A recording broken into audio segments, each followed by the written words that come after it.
paredes. Ahora, a veces uno aparte de la dirección de obra hace también fiscalización y entonces hay que fijarse en los materiales, cómo se usaron los materiales, si es que se utilizaron correctamente, si no hay de más, si faltan, si se usaron las varillas que había que usarse y, y eso. ¿Qué herramientas o documentos llevas normalmente para realizar una buena supervisión? Generalmente nosotros tenemos un cuaderno de obra, se llama en obra, donde vamos anotando, bueno, aparte de los planos que tienen que estar en obra siempre, tenemos un cuaderno donde vamos anotando las cosas que queremos hacer notar o hacer cambiar, o las cosas que se decidieron ahí en el momento, a veces cuando está también el propietario y decide mover algo o cambiar algo o agregar algo, entonces se va anotando en un cuaderno ahí en obra para que no hayan problemas después de que sí, yo te dije, yo no te dije, yo te avisé. Entonces todo queda anotado con fecha en un cuaderno de lo que se dijo en esa visita. ¿Cómo es la comunicación con los diferentes profesionales involucrados, los ingenieros, los albañiles y los maestros de obra? Perdón, no escuché el comienzo, ¿no? ¿Cómo es la comunicación con los diferentes profesionales involucrados?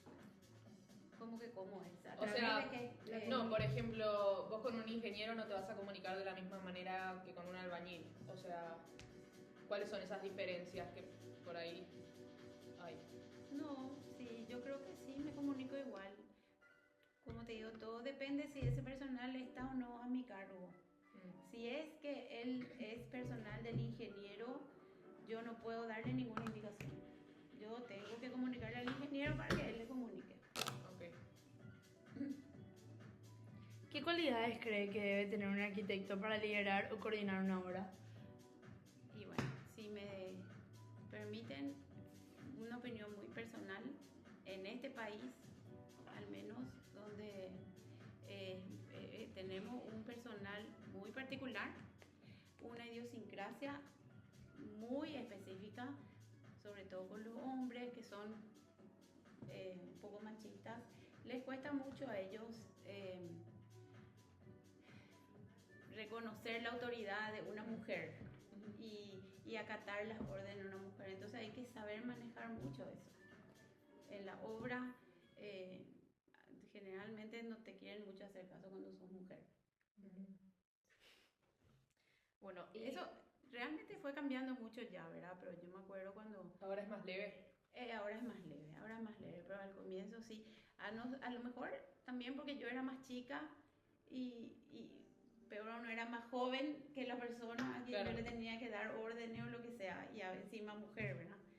Pero sí, ese es un desafío que hay que saber sobrellevar, porque tenés que ser bien autoritaria. Tengo una pregunta, ¿se Sí. comunican mucho en guaraní? Sí, mucho. ¿Y vos hablas guaraní? Y no. Ese realmente es un impedimento muy grande que yo tuve y sigo teniendo. Entiendo, pero no sé comunicarme en guaraní. ¿Y cómo haces? Y con otra persona le digo a alguien que sepa hablar. Pero ahora ya no es muy poca la gente que habla solo guaraní. Del personal. Antes era peor. Ahora ya hay más gente que habla. O sea, ya prácticamente no hay ni un albañil que hable solo guaraní. Claro. Pero realmente es un impedimento y me avergüenza mucho decir que no sé hablar guaraní, porque como paraguaya debería de saber. bueno, ¿cómo logras transmitir tu idea de diseño al equipo? Y con los planos. ¿Y qué pasa si no hay algo en el plano que no Que no entienden y se le dibuja o se presenta, como se dice ahí en obra, se trata de presentar con los materiales que tenemos. Sí, es complicado, pero de buscar la manera, si no es con el plano no hay otra manera. O dibujando. A veces se dibuja ahí en la pared con el lápiz ese rojo que tienen y ahí entienden. Siempre hay alguien que va a entender. ¿Qué detalles constructivos requieren mayor atención en las visitas? Y bueno, y hay varios. Todo depende del nivel de detalle que tengas en tu obra y del nivel de perfeccionamiento que quieras. Revestidos, por ejemplo, cuando llega el momento de hacer revestidos de madera, por ejemplo. Generalmente en la parte de obra bruta no hay mucho detalle, pero sí cuando llega el momento de las terminaciones, ahí sí se requiere mucho detalle. ¿Cómo influye el clima, el tipo de terreno, el entorno urbano en la supervisión de obra? El tipo de terreno, nada, para la supervisión de obra casi nada, el clima sí muchísimo, ¿verdad? Por ejemplo, días de lluvia. Días de lluvia, es un día perdido. Cuando la obra está en su comienzo y no está techada todavía. Pero aparte de eso, aunque ya esté techada y se pueda trabajar, el personal generalmente vive lejos y en los lugares donde viven no pueden llegar por culpa de la lluvia. Ese es un problema súper común también que tenemos nosotros. El personal no llega cuando llueve. Por más de que se pueda trabajar en obra y ya esté techado, no hay personal. ¿Qué aprendió en obra que no se enseña en la facultad? Todo. Aprendí, mira, creo que en 3 meses de obra aprendí todo lo que no aprendí en 2 años de facultad. Así es. Lo que pasa es que la facultad, al menos cuando yo estudié, era muy teórica. Claro. Eso no hacíamos obra, no hacíamos práctica. Entonces era todo muy teórico y tenías en la cabeza y no te podías imaginar de cómo realmente era hacer una aislación horizontal. Entonces realmente tenía que estudiar de memoria prácticamente. Yendo ahora vos ves cómo se hace y ya se te queda Claro. para siempre. Miles de cosas técnicas que no aprendes en los libros y cosas que aprendes por experiencia.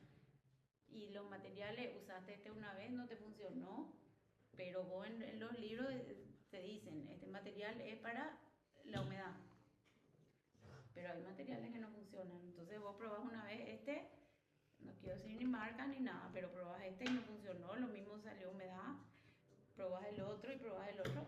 Solo con experiencia sabes cuál es el que realmente funciona. ¿Cree que las visitas de obra deberían tener más presencia en la formación de futuros arquitectos? Sí, importantísimo. Yo creo que esas clases teóricas se tienen que dar en obra y mostrar ahí, cuando están aprendiendo cómo se hace una aislación horizontal, vuelvo a repetir, que les muestren cómo se hace en obra de verdad, no aprender del libro nomás, porque no se aprende así. O videos. Y sí, o videos también, claro, pero es como estar en la obra. Eso. Pero sí, es importantísimo. Yo la facultad, durante el tiempo de la facultad no me fui nunca a una sola obra con la facultad. Yo empecé a trabajar. ¿Pero no te pedían? No.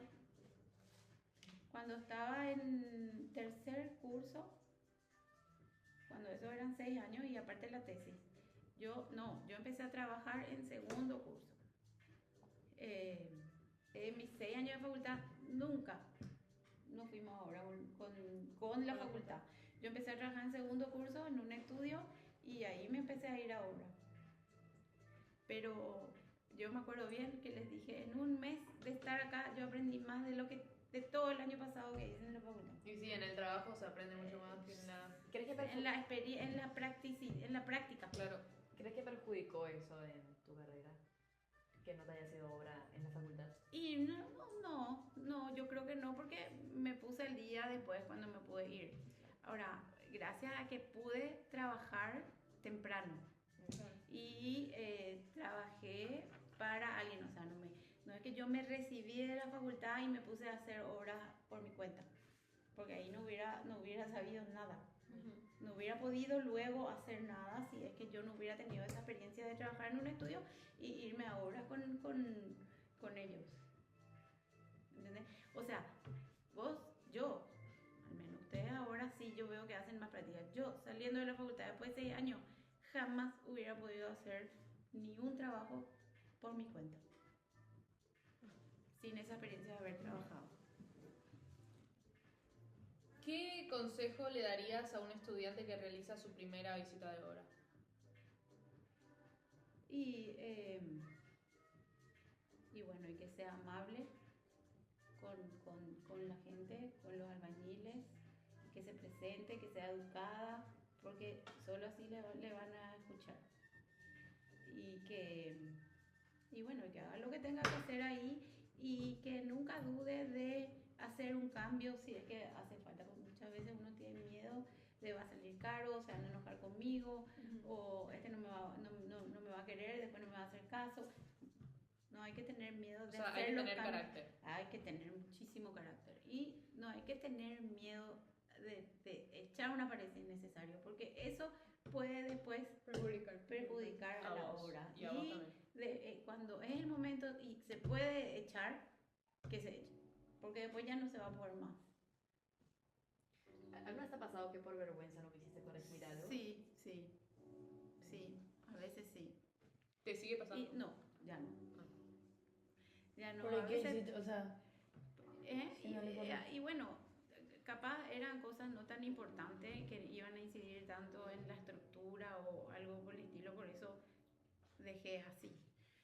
O por el costo, o capaz también de repente sabía que eso iba a implicar más costo para el contratista o para el maestro y que iba a tener que ponerle su plata. Entonces se quedó así para no incurrir en ese gasto para él. Pero sí, por supuesto que sabiendo que eso no iba a perjudicar nada de la estructura, ni de la obra, ni nada. ¿Qué significa para usted el momento de estar en obra? A mí me encanta mucho, mucho más que sentarme a dibujar, me gusta visitar las obras, me gusta ir a ver lo que dibujé y que está plasmado ahí en la realidad, me encanta.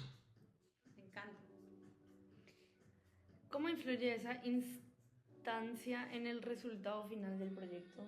¿Qué instancia? O sea, no entiendo ¿Cómo influye tu presencia en el resultado final de la obra? No, es imprescindible. Es imprescindible. O sea, ¿no crees que si vos estuvieras, pero, o sea, si vos no estuvieras, pero el ingeniero si estuviera, no iba a ser lo mismo? No, jamás. Bueno, y eso fue todo. Muchas gracias por tu tiempo y la verdad que muy interesante, aprendimos un montón. Muchísimas Muchas gracias a gracias. ustedes por tenerme en cuenta. Gracias. Gracias. Gracias, chao. Chao.